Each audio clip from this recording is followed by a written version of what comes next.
Sa ikalawang linggo ng implementasyon ng Service Contracting Program, ininspeksyon ni Pangulong Ferdinand R. Marcos Jr. ang pagulong ng programa. Sa Araneta Center Terminal, sinuri ng Presidente ang mga tarpaulin na nakakabit sa harap ng mga jeep, patunay na kasali sa SCP. Tiningnan ang mga nakadikit na QR code na ginagamit sa pagsukat ng biyahe kapalit ng subsidiya. Personal ding kinumusta ni Pangulong Marcos ang mga driver at pasahero sa ilalim ng service contracting program ng pamahalaan. Nakatatanggap ng 30 hanggang 100 pisong dagdag kita ang mga driver at operator sa bawat kilometrong biyahe.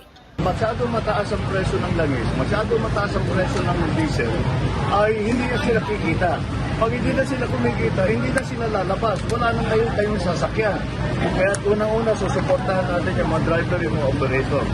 Mula sa 400 na karaang linggo, dumami na sa 20,000 ang inaasahang lalahok sa SCP ngayong araw. Kabilang ang minibus driver na si Sep.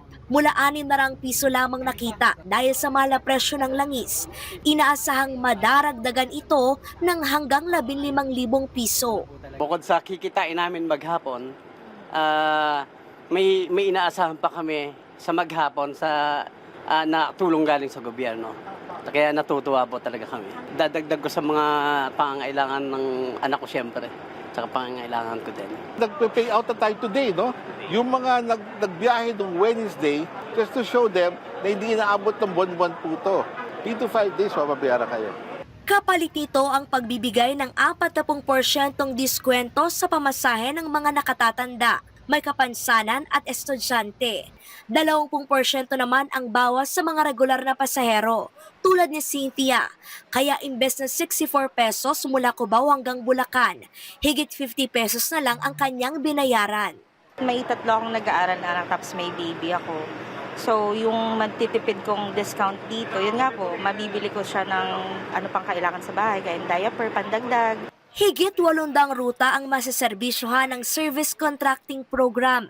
Nasa 300,000 pasahero naman ang mabebenepisyuhan nito kada araw.